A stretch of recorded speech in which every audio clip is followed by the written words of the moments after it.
Now over here with the tenant controls. This is, of course, the TSDS lighting core, not the tenant controls. That's my mistake. Tenant controls was the previous one, and here is TSDS. And you know what? I won't be able to light this up.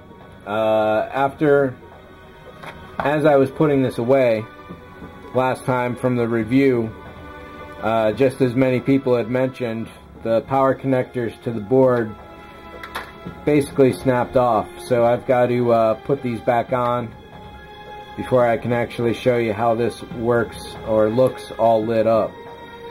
So definitely sorry about that. But let's take a look at how this fits. So in this case, my general design would definitely have to be cut.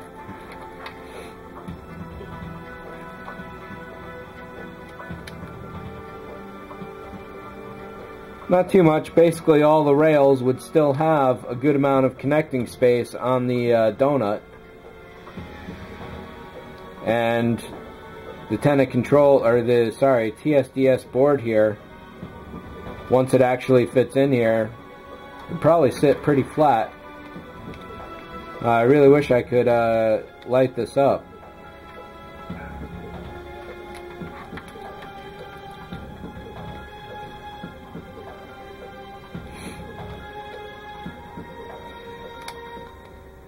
Yeah, so in this case all the lights line up just as they should, no problems there.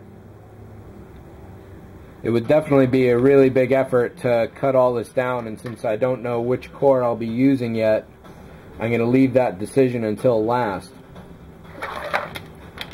There are up to 4 more cores coming along, so there's still some time, but as this model wraps up, that will be the end of any of the core reviews.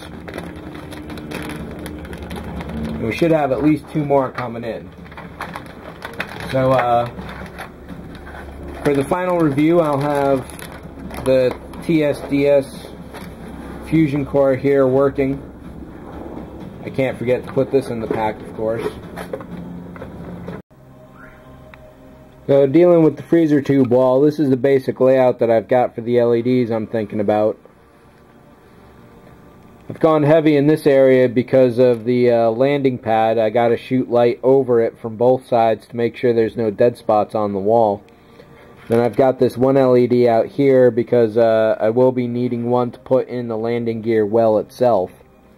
And while I've got this angle here, you can see there's a window in that doorway there. So I'm going to slice through that.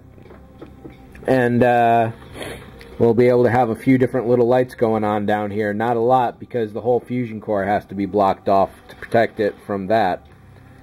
So this is 6, 8, 16 or so LEDs. I might be able to use 15 down here. One thing I noticed watching the TV show is that the freezer tube walls, they're not very bright, they're dim, but they are definitely lit from behind.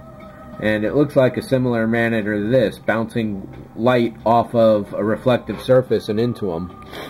So hopefully this trick is going to work out. I'm going to try and limit the wiring as I did on the ceiling and hopefully just have a couple different strands running the length rather than a whole huge nest of wires. There's a quick shot of the door itself. They stay in there remarkably well. So basically I can cut away most of that back wall area just to make sure I get coverage on the window. But as I said, there's not a lot of space here because the fusion core does have to be blocked off.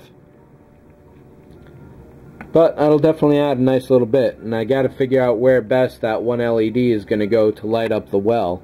I'm thinking out here at the edge so it shines straight down on the foot pad, but we'll see how that goes. So this circle here is what I think is the other porthole that needs to be cut out, like this one there. Over here on the front, I actually snapped both these off a couple times and I've glued them back a few times more.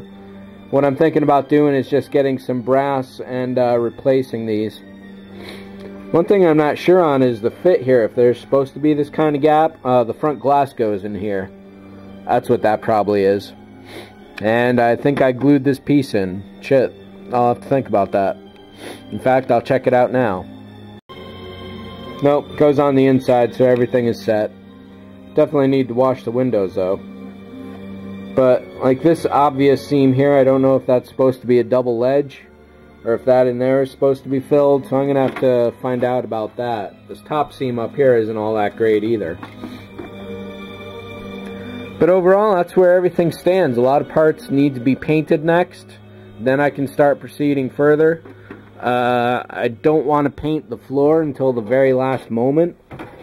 So whenever that is, I imagine most of the walls and stuff will be done by then. Basically, I want to drop those in on a fresh paint job so that there's no chances for accidents. This floor has gotten a lot of use from me over the last month, and a lot of abuse too. So until all the parts are test fitted, all the lights are set, the floor doesn't get painted at all.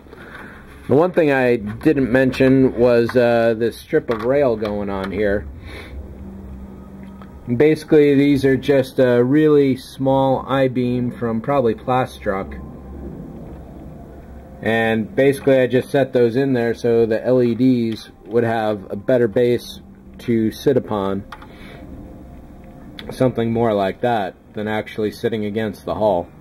There's a little bit of angle. But other than that, I think those are the only changes I've made. Like I said, I got to cut these doors out here. So I'll just make a big hole with the Dremel when I've got that all set up and ready to go. And looking around, I think that's just about it. There's a lot of lighting comments I'll be doing as I come upon them. And we'll go from there. So thanks for watching. This was definitely a huge installment.